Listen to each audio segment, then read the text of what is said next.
Hello everyone, greetings.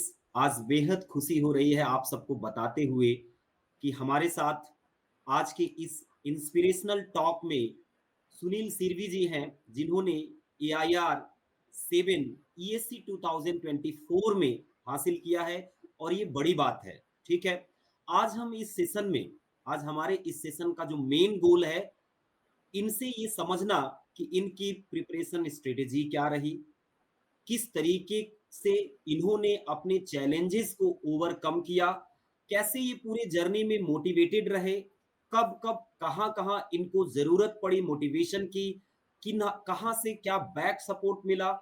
हर चीज को एक एक करके स्टेप बाय स्टेप हम लोग इनसे बात करेंगे। तो सबसे पहले सुनील सिरवी जी, आपको ढेर सारी बधाई इस बड़ी सफलता के लिए। Thank you very much sir. Sunil Sirvi ji, एक चीज ये जानना चाहेंगे कि जब आपने ये देखा कि आप ESC 2024 में AIR 7 सिक्योर कर चुके हैं, तो आप क्या उस मोमेंट को हम लोगों से शेयर कर पाएंगे? हमारे एस्पिरेंट्स, जो फ्यूचर एस्पिरेंट्स हैं, जानना चाहेंगे आपसे। बिल्कुल सर। सर इससे पहले मैंने लास्ट ईयर AR 115 भी अटेंड किया था लास्ट अटेम्प्ट में सर। अच्छा, अच्छा। तो नहीं, ये आप बताइए, जब आपको आपके रिजल्ट के बारे में पता चला, तो आप पहले वाले और इस वाले दोनों को रिलेट करके बताइए कि आपकी क्या फीलिंग आई उस टाइम जब रिजल्ट आपने देखा। एक सर होता बहुत है ना, जैसे रिजल्ट देखते ही ऐसा लगता है कि दिन ही बदल जाते हैं। ठीक है, ऐसा लगता है कि मतलब क्या चेंज हो गया, आपने अपने में क्या चेंज पाया, उस मोमेंट को आपने कैसे फील किया, कैसे एंजॉय किया, और सबसे पहले आपने ये सफलता बताई किसको? सर हम सब ये इस रैंक में बहुत खुश हुआ था, एक्सपेक्टेशन भी था सर। और सबसे पहले मैंने अपने पेरेंट्स को कॉल करके बताया फिर। अच्छा, अच्छा। अच्छा, मतलब ये अच्छी बात है। बहुत कम लोग, जब मैं सुनता हूँ, मैं इंटरव्यू लेते रहता हूँ, बहुत सारे बच्चे ये बताते हैं कि अनएक्सपेक्टेड था। ठीक है, लेकिन आपका यस सर। कहना है कि ये एक्सपेक्टेड था। ठीक है, बहुत अच्छी बात। आगे बढ़ते हैं। थोड़ा सा अगर आप बता पाए कि आपका ये पूरा फैमिली बैकग्राउंड और एजुकेशनल बैकग्राउंड इंक्लूडिंग स्कूलिंग, एक शॉर्ट में ब्रीफ अगर दे पाए इस पे। सर मैंने अपना स्कूलिंग अपने विलेज से ही किया था सर। अच्छा, और फिर 11th-12th के लिए मैं सर सिटी गया था पढ़ने के लिए। फिर उसके बाद मैंने NIT कालीकट में एडमिशन लिया था, वहाँ से ग्रेजुएशन किया था सिविल अच्छा, इंजीनियरिंग में से। और फिर उसके बाद से मैं प्रिपरेशन कर रहा हूँ इंजीनियरिंग सर्विस का। और 23 में मेरा सिलेक्शन हुआ था 115 रैंक पे, 115 रैंक 115 था। रैंक। Yes sir. और जी। फिर उससे मुझे BRO अलॉट हुआ था और मैं अभी BRO में सर्विस कर रहा हूँ। अच्छा, ऑलरेडी आप सर्विस में हैं। तो अभी यस आगे सर। क्या प्लान है आपका? ये जो रैंक आप ले आए, जिसके लिए दोबारा आपको लगा कि मुझे मेहनत करनी चाहिए, ठीक है, और आपको मिला भी, एक्सपेक्टेड था, आपने उस हिसाब से मेहनत किया, तो आगे आपका क्या प्लान है? सर अभी अच्छा डिपार्टमेंट, इससे बेटर वाला डिपार्टमेंट ज्वाइन करने का रहेगा सर, अच्छा, जो मेरा अच्छा। प्रेफरेंस में ऊपर है अभी उसके लिए। अच्छा, एक बात ये बताइए कि आपको सबसे पहली बार, अगर थोड़ा याद हो आपको, कब और कहां से ये मोटिवेशन मिला कि मुझे ESC प्रिपरेशन करना चाहिए, और क्यों आपको ऐसा उस टाइम लगा कि आप ESC के लिए सुटेबल कैंडिडेट हैं, आप उसको प्रिपेयर कर सकते हैं और उसमें सक्सेस पा सकते हैं? क्यों आपको ऐसा लगा? सर ग्रेजुएशन में पहले मैं प्लेसमेंट का ट्राई कर किया था, पर जो कंपनीज आई थी वो कोई कोर कंपनी आई नहीं थी कॉलेज में उस टाइम। तो ठीक है। उसमें मैं जा नहीं पाया और मेरा टारगेट वही था कि मैं कोई ना कोई कोर जॉब में ही अपना कोई काम करूं। पर फिर उसके बाद मैंने, जब मेरा प्लेसमेंट हुआ नहीं था उस कोई कंपनी में, तब मैंने गेट का प्रिपरेशन और ESC का ट्राई किया। और जब मैंने फर्स्ट टाइम पेपर दिया था मुझे लगा कि मैं इसको क्रैक कर सकता हूँ। तो फिर उसके बाद से मैं उसके लिए प्रिपेयर करने लग गया। अच्छा, कब पहली बार आपने प्रिपरेशन स्टार्ट किया, अगर ईयर याद हो आपको? मैं सर ग्रेजुएशन के बाद से ही स्टार्टिंग किया, 21 का ग्रेजुएशन किया सर, उसके बाद से मैंने स्टार्ट किया प्रिपरेशन। अच्छा, तो आपने जो प्रिपरेशन स्टार्ट करी 2021 में, आपका ग्रेजुएशन भी हुआ और वहीं से आपकी प्रिपरेशन स्टार्ट हुई। थोड़ा अगर आप प्रिपरेशन स्ट्रेटेजी बताएं कि इन जो 2021, 22, 23, 24 आज हम कहाँ बैठे हैं 2024 में, तो किस तरीके से आपने स्ट्रेटेजाइज किया, प्लानिंग किया, कैसे सिलेबस को समझा, मतलब पूरी प्रिपरेशन को अगर शॉर्ट ब्रीफ में बता पाए, ठीक है, थोड़ा सा ब्रीफ भी रहे और सब कुछ कवर हो जाए। सर एक्चुअल में कोर्स ग्रेजुएशन के बाद तो मैं अपना प्रिपरेशन कर नहीं पाया था कोविड की वजह से। तो फिर मैंने बिना ऐसे ही प्रिपरेशन के अटेम्प्ट दिया था ये 22 वाला। तो उसमें जस्ट मुझे लगा कि मैं इसको क्रैक कर सकता हूँ, तो मैंने एक्चुअल प्रिपरेशन 22 के बाद स्टार्ट किया। अच्छा।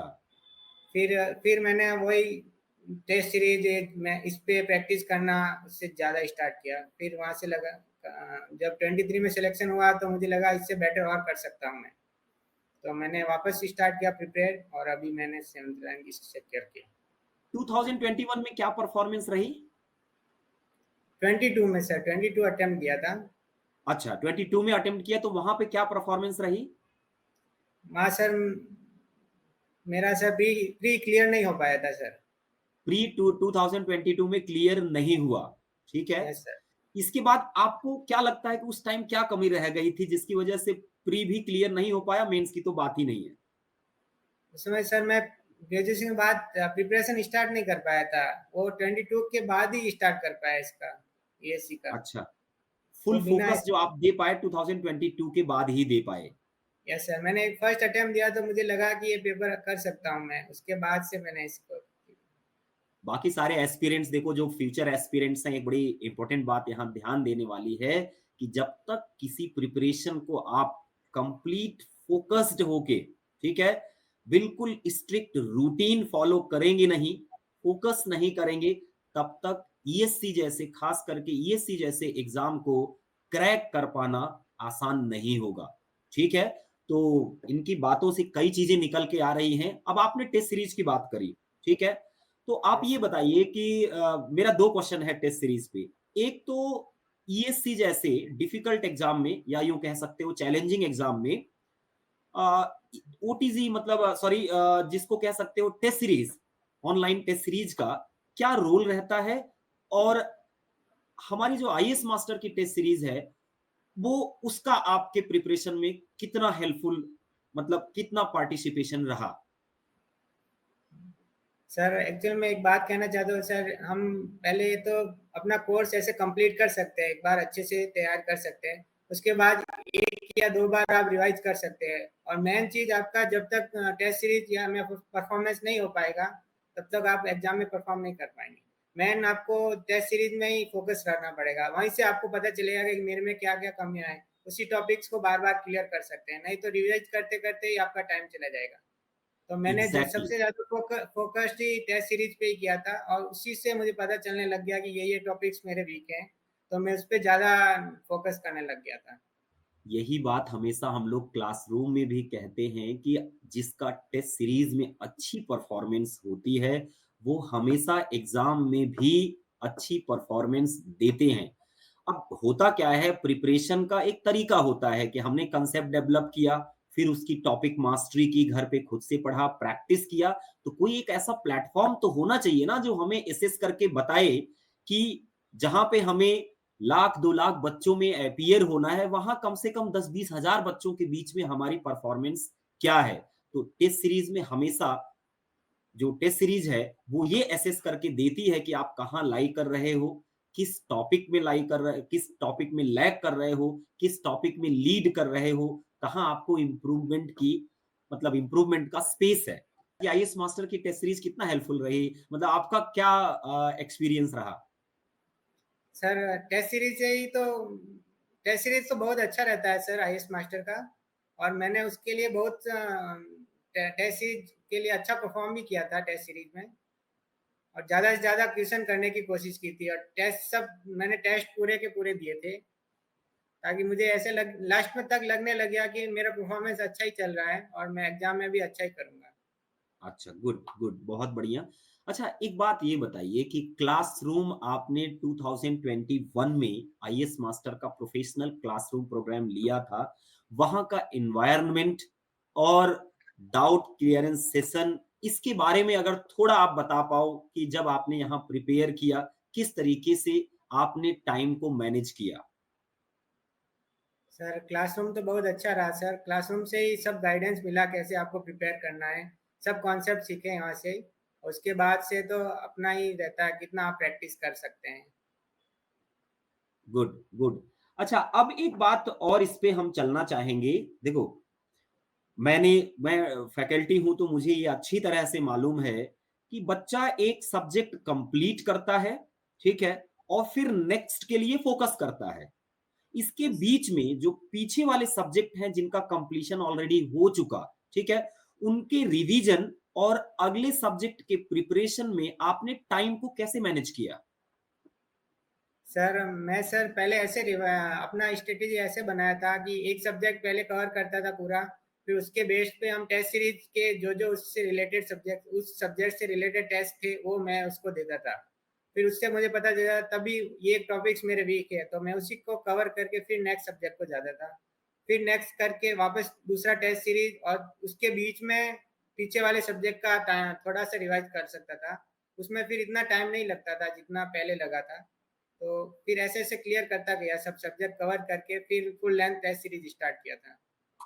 बहुत बढ़िया, बहुत बढ़िया। देखो, मैं एक बात और बताना चाहूँगा अपने व्यूअर्स को, सारे फ्यूचर एस्पिरेंट्स को, कि मैं क्लास में भी ये बात बोलता हूँ कि फिक्स रूटीन फ़ॉलो करें, ठीक है? वो हमारे स्टडी में बहुत हेल्पफुल होता है।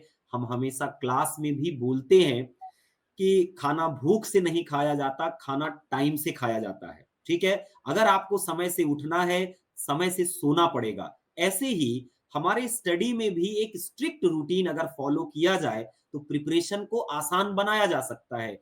आप इस मुकाम तक पहुँचे हैं, तो आप अगर अपने fix routine, fix study routine के बारे में बात कर पाएँ, तो वो हमें हमारे लिए थोड़ा व्यूअर्स के लिए समझने में आसान होगा।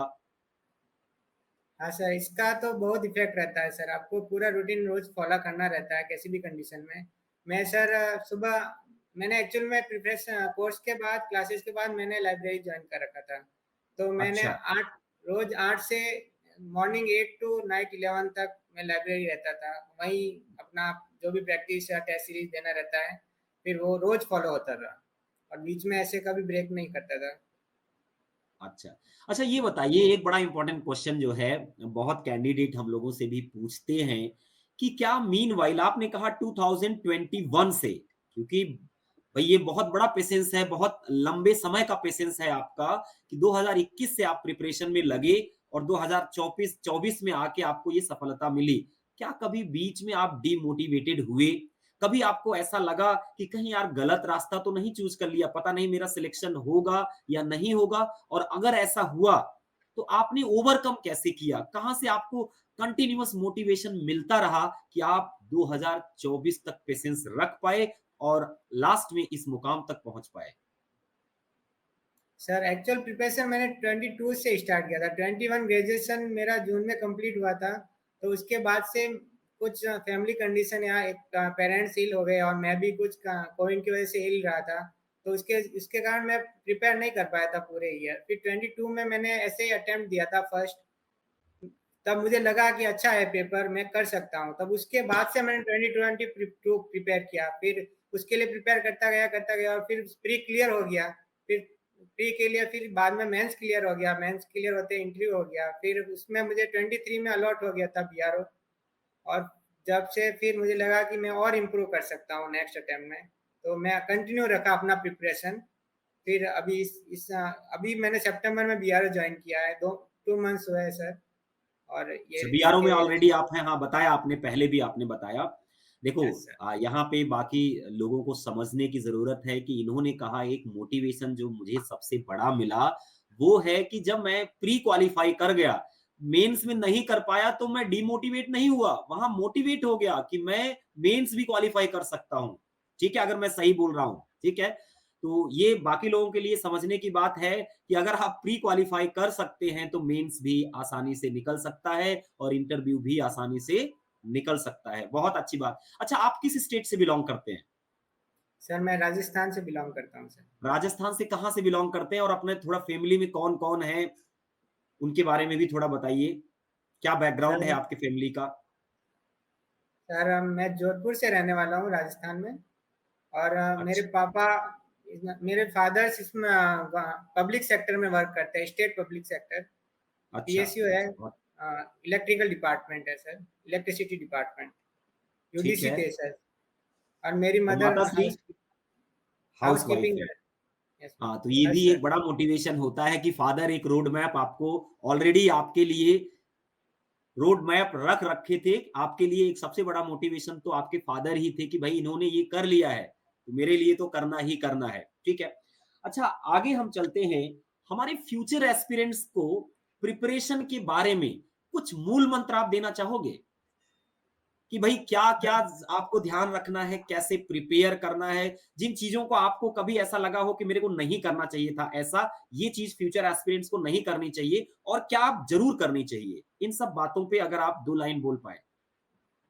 सर बेस्ट थिंग तो यही कहना चाहूँगा कि सर कोर्स कंप्लीट करने के बाद उसके शॉर्ट नोट्स बनाइए। फिर शॉर्ट नोट्स यदि आपके प्रिपेयर हो गए, तो आप मेन फोकस प्रैक्टिस पे, जितना आप प्रैक्टिस कर पाएँगे, उतना आप अच्छा परफ़ॉर्म कर पाएँगे।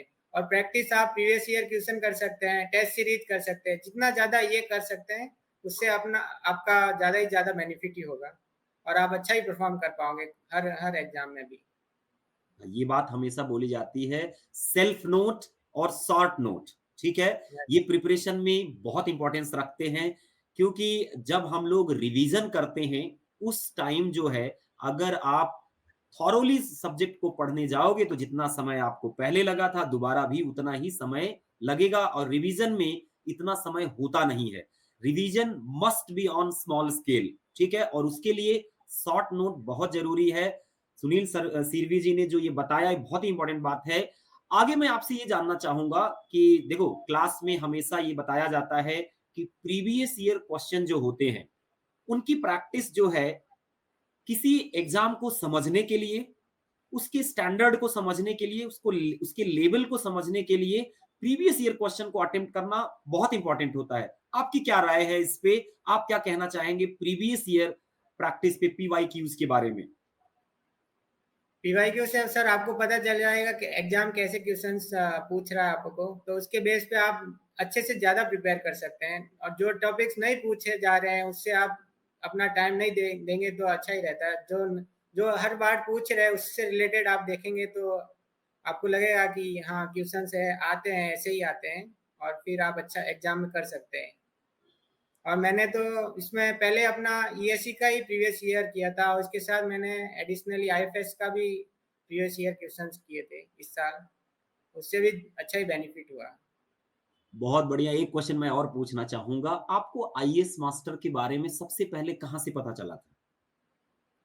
सर फ्रेंड से ही पता चला था कि अच्छा इसमें ज्वाइन करने के लिए अच्छा रहेगा आपके लिए। आपको अच्छे से ओवरऑल आपका परफॉर्म। एक्सपीरियंस कैसा रहा आईएएस मास्टर पे? बहुत अच्छा एक्सपीरियंस रहा सर, वहीं से गाइडेंस मिला और मैं आज अपनी इस पोजीशन पे रैंक 7 सिक्योर करने के लिए आईएएस मास्टर का बहुत-बहुत धन्यवाद करना चाहता हूँ। आपको भी बहुत-बहुत धन्यवाद क्योंकि आपको पता है, इन सब चीज़ों में बहुत मेहनत लगती है, फैकल्टी भी मेहनत करती है, टीम भी मेहनत करती है। तो मैं on behalf of whole IAS master मैं अगेन आपको ढेर सारी बधाई दूँगा। मेरा अगला क्वेश्चन जो है कि आपके फ्यूचर गोल्स क्या हैं? आगे आपका फ्यूचर गोल क्या रहेगा? सर इसे मैं इसी फील्ड में वर्क करना चाहता हूँ, अपने टेक्निकल फील्ड में। तो सर इसी में अपना करियर ग्रोथ आगे बढ़ाऊँगा सर। अच्छा, इसी में आप कंटिन्यू करेंगे, करियर ग्रोथ को इसी में आप नेक्स्ट लेवल तक ले जाएँगे। मेरी ढेर सारी आपको शुभकामनाएँ हैं इसके लिए। फिर से मैं सभी व्यूअर्स को बता दूँ कि सुनील सिरवी जी के साथ आज बहुत सारी बातें हुई, ठीक है? एक-एक करके इन्होंने बताया कि कैसे इन्होंने अपने जो भी प्रिपरेशन स्ट्रेटेजी रही है, जहां-जहां डिमोटिवेशन आया उसको ओवरकम कैसे किया, टेस्ट सीरीज का रोल क्या रहा, पीवाईक्यूज का रोल कहा क्या रहा, अपने एक तरह से स्कूलिंग बैकग्राउंड का, अपने एजुकेशनल बैकग्राउंड में इन्हें ग्रेजुएशन कहां से किया, एक-एक करके स्टेप बाय स्टेप सारी बातें की और हमारा गोल भी आज के सेशन का यही था, ठीक है? कि आप लोग इसे रिलेट कर पाए, क्योंकि देखो मेरा ऐसा मानना है बीइंग अ फैकल्टी कि एक ही प्लान हर कैंडिडेट पे अप्लाई नहीं होती है, ठीक है। प्रिपरेशन की प्लानिंग जो होती है हर कैंडिडेट के लिए डिफरेंट डिफरेंट होती है, लेकिन मैक्सिमम मैक्सिमम बातें, मैक्सिमम स्ट्रेटेजी कॉमन होती है। उनको अगर हम रिलेट करके अपनी स्ट्रेटेजी को बेहतर करें तो ये जर्नी आसान बनाई जा सकती है।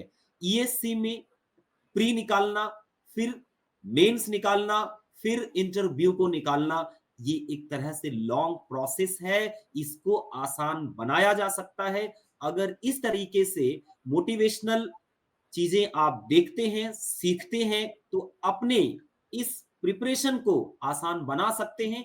आज जिस मुकाम पे सुनील सिरवी जी बैठे हैं, आप भी उस मुकाम तक पहुंच सकते हैं। लास्ट का एक मेरा और क्वेश्चन रहेगा, फ्यूचर एस्पिरेंट्स को आप कुछ कहना चाहेंगे? यही सर कि फोकस्ड अप्रोच रखिए, कभी डिमोटिवेट नहीं रखिए होइए, और कंटिन्यू रखिए अपना प्रिपरेशन। और इस अपनी सफलता का श्रेय आपके परिवार में आपको किसको देना चाहेंगे? सर अपने पेरेंट्स को ही, उन्होंने ही मुझे इसके लिए इनकरेज किया था कि ये सी आप कर सकते हैं और अच्छा इससे इससे भी बेटर कर सकते हैं। बहुत बढ़िया, बहुत बढ़िया। मैं ढेर सारी बधाई देना चाहूँगा on the behalf of whole IAS master team. आपके परिवार को, आपके माता-पिता जो भी आपके परिवार में हैं, सबको इसकी ढेर सारी बधाई, और उससे भी ज़्यादा आपको, ठीक है, दिल से ढेर सारी बधाइयाँ। आपके फ्यूचर के लिए मेरी एक तरह से शुभकामना है कि आपका जो फ्यूचर गोल है, वो आप इसी तरीके से ईज़िली अचीव कर पाएँ। Thank you so much. Have a good day.